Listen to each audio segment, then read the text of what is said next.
Nous jetons un œil à l'autre grande actualité du jour, le plan de paix en 28 points, élaboré entre la Maison-Blanche et des émissaires russes censés apporter la paix en Ukraine. Il est désormais rendu public. Un document confidentiel a fuité.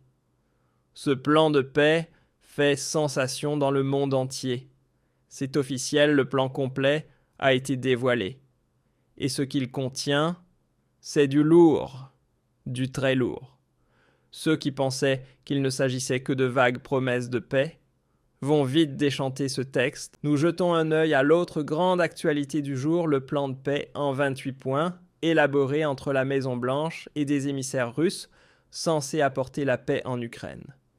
Il est désormais rendu public.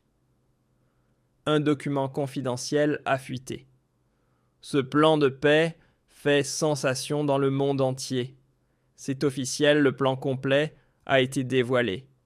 Et ce qu'il contient, c'est du lourd, du très lourd. Ceux qui pensaient qu'il ne s'agissait que de vagues promesses de paix vont vite déchanter ce texte, renferme des bombes politiques, des accords opaques entre puissants et des bouleversements géostratégiques à te laisser sans voix. Plan complet. Oui, mais au service de qui au juste? Des peuples de l'Europe, ou plutôt de la superpuissance qui se déguise en ange de la paix. Bienvenue dans le monde des non-dits.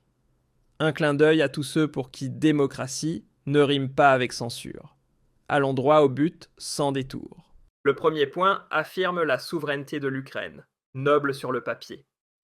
Mais concrètement, ça veut dire quoi? Simplement que l'Ukraine reste un État indépendant. Génial, comme si ce n'était pas déjà une évidence pour tout le monde. Un point purement cosmétique et pourtant la presse s'emballe.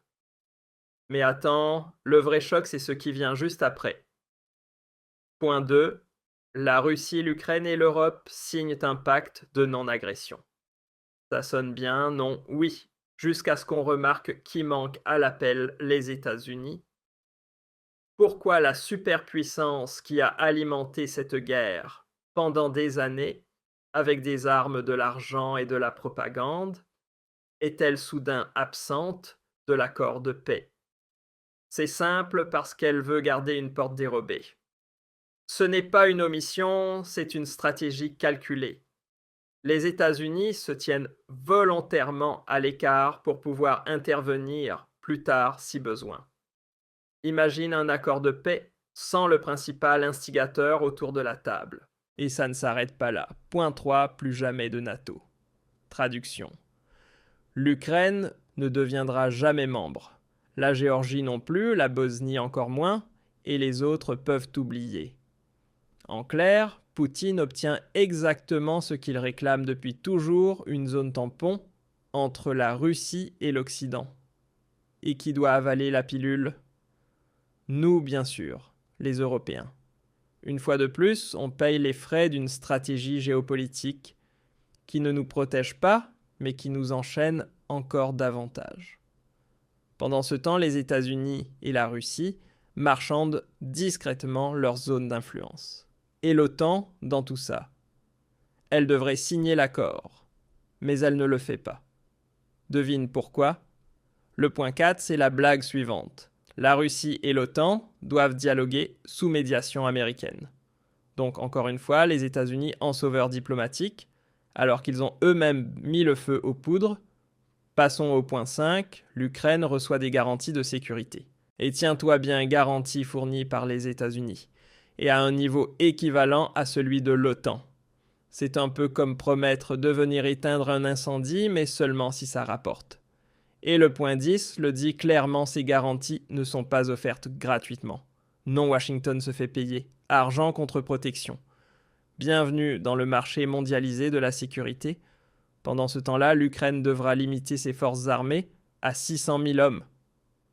Sur le papier, ça semble raisonnable. Mais qui va vérifier? Les réservistes sont-ils inclus? Personne ne le sait. Un joli petit flou parfait pour les manipulations futures. Et voilà le point 7. L'Ukraine s'engage à ne jamais rejoindre l'OTAN. Jamais. Point final. C'est le fantasme du Kremlin noir sur blanc. Et l'OTAN, dans tout ça, elle devrait graver cette clause dans ses propres statuts. Résultat, non seulement l'Ukraine est mise sur la touche, mais tous ceux qui espéraient un jour entrer dans l'Alliance se retrouvent eux aussi recalés.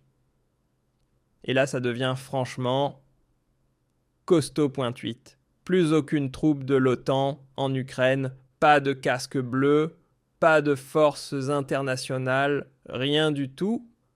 Traduction, l'Occident abandonne toute forme de contrôle et la Russie obtient carte blanche. Même la Chine et les autres pays tiers n'ont pas le droit d'envoyer des soldats. Alors en cas de crise, qui viendra sécuriser, surveiller ou simplement faire la médiation? Personne. Et on appelle ça la paix. Mais attends, ce n'est pas fini. Des avions de chasse européens seront déployés totalement à l'improviste en Pologne. Quel est le lien avec la paix? Aucune idée. Peut-être pour rassurer les Polonais ou les provoquer. Allez savoir. On enchaîne avec le prochain coup de théâtre. Les États-Unis offrent des garanties de sécurité, mais seulement s'ils peuvent intervenir militairement avec l'approbation morale totale.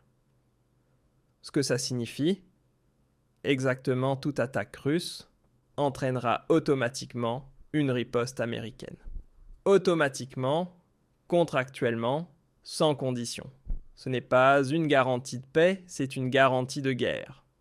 Et l'UE, qu'est-ce qu'elle récolte dans tout ça? Point 11, l'Ukraine peut adhérer. Juste comme ça. Bienvenue, cher pays en faillite. Bienvenue dans un club qui peine déjà à survivre. Et qui paie la facture, toi, le contribuable allemand. Parce que l'Ukraine ne versera rien pendant des décennies, mais recevra toute infrastructure, aide à la reconstruction, prestations sociales. Le tout en formule tout compris. Gracieusement financé par les citoyens allemands.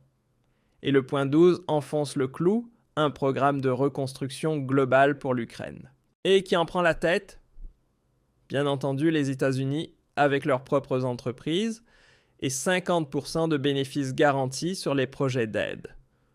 Ce n'est pas un plan de paix, c'est un plan d'affaires estampillé Washington. Petite interruption. Tu sais qui se prépare activement aux crises en ce moment? Le gouvernement, les banques, les multinationales. Bref, tout le monde sauf les citoyens ordinaires. Si tu ne veux pas encore être le dernier averti, clique sur le lien dans la description. Le système de préparation aux crises t'explique comment te protéger comme un pro.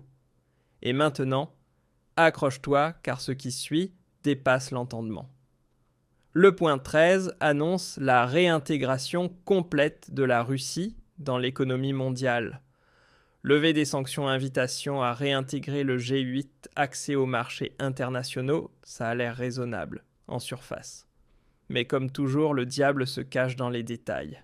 Car, pendant que Moscou retrouve officiellement sa place dans le jeu économique, elle doit payer un prix hallucinant, selon le point 14 100 milliards de dollars d'avoirs russes gelés seront utilisés pour financer des projets ukrainiens dirigés par les États-Unis. Et les bénéfices, bien sûr, pour Washington. 50% des profits de la reconstruction. Laisse ça fondre sur ta langue. Les États-Unis profitent directement et massivement de la reconstruction d'un pays dont ils ont alimenté la destruction pendant des années. Et l'Europe, dans tout ça, elle débourse en plus 100 milliards de dollars. Comme ça. Sans contrepartie, sans droit de regard, sans pouvoir décisionnel. Mais surtout, il faut payer. Voilà le nouveau pacte de solidarité transatlantique. L'Amérique encaisse, l'Europe paie. Et comme si ça ne suffisait pas, les prochains coups de massue arrivent, un groupe de travail russo-américain sera chargé de surveiller les règles de sécurité. Le point 15 est clair désormais, les États-Unis auront un siège à chaque table, dans chaque décision. Et qui est une fois de plus absent, l'Union européenne. Purement écartée. Une fois de plus, point 16, la Russie s'engage à une politique de non-agression envers l'Europe et l'Ukraine. Et bien sûr, c'est une bonne chose. Mais là encore, aucune sanction prévue en cas de violation, juste une promesse. Et les promesses, on sait ce qu'elles valent sur le papier. Point 17. Prolongation du contrôle des armes nucléaires. Oui, logique. Point 18. L'Ukraine s'engage à rester sans armes nucléaires. Important aussi. Mais la vraie question, s'agit-il de garanties solides ou simplement de belles formules creuses? Et voici l'un des points les plus intrigants. La centrale nucléaire de Zaporijia sera exploitée sous supervision internationale. Répartition de l'électricité à parts égales. 50-150. En apparence, c'est raisonnable. Mais cette centrale est actuellement sous contrôle russe. La Russie renonce ici à son usage exclusif, un véritable compromis. Mais de son côté, que concède l'Ukraine en échange? Aucune précision. Là encore, des questions essentielles restent sans réponse. Passons au point 20. Les deux pays doivent mettre en place des programmes éducatifs contre l'idéologie nazie. Mais soyons honnêtes, qui décide de ce qui entre dans cette définition? Le patriotisme conservateur sera-t-il bientôt considéré comme de l'extrémisme? On sait à quelle vitesse aujourd'hui les étiquettes sont collées. Le vrai danger, c'est la création d'un outil politique pour faire taire les voix dérangeantes. Et ce n'est pas une coïncidence, c'est un calcul bien précis. Puis vient la bombe territoriale. Point 21. La Crimée, Louhansk, Donetsk, tous reconnus comme russes de facto, mais pas de jure. En clair, la Russie obtient le contrôle sans reconnaissance officielle au regard du droit international. Une astuce, un tour de passe-passe diplomatique qui ne suffira jamais à satisfaire Poutine. Lui exigera une reconnaissance en bonne et due forme. Et si elle ne vient pas, le conflit ne disparaîtra pas, accord de paix ou non. On continue. Point 22. Aucune modification des frontières par la force. Bon, ça sonne bien. Point 23. La Russie autorise l'Ukraine à utiliser commercialement le Dniepr et à exporter librement ses céréales par la mer Noire. Logique. Point 24. Un comité humanitaire sera chargé des échanges de prisonniers, du rapatriement des corps, de la libération des enfants. Là aussi, on ne peut qu'approuver. Mais une question persiste, pourquoi tout cela seulement maintenant? Ces mesures n'auraient-elles pas dû être prises depuis longtemps? Ont-elles été ignorées, mises de côté, volontairement retardées? Et puis c'est la folie pure, en l'espace de 100 jours, l'Ukraine devrait organiser de nouvelles élections. Des élections dans un pays qui ne contrôle même pas l'ensemble de son territoire. Et surtout, le résultat sera-t-il réellement accepté? Ou devra-t-on voter jusqu'à ce que le bon choix sorte des urnes, comme à Bruxelles, où l'on rejoue la démocratie jusqu'à obtenir le scénario souhaité? Ce qui se profile ici, c'est une mascarade démocratique en bonne et due forme. Point 26. Amnistie totale pour tous les protagonistes.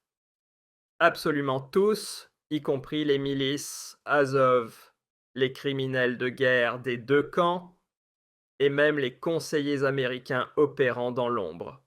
Aucun procès, aucune reconnaissance de culpabilité, juste un trait tiré sur le passé. Et ça risque de poser problème. Et le point 27, l'accord tout entier devient juridiquement contraignant. Et sa mise en œuvre sera surveillée par un conseil de paix, dirigé par Donald Trump. Oui, tu as bien entendu, Donald Trump en gardien suprême de la paix. L'homme qu'on a dépeint pendant des années comme un péril pour l'équilibre mondial devient soudain garant de la stabilité. L'ironie ultime. Et pour finir le point 28, avec l'accord de toutes les parties, un cessez-le-feu immédiat entre en vigueur. Ça ressemble à une fin heureuse. Mais attention si l'un des acteurs hésite, si l'un des signataires trahit le pacte, tout s'effondre. Et cela peut arriver très vite, surtout quand autant d'intérêts divergents sont en jeu. Conclusion. Ce plan de paix est un plan à double fond.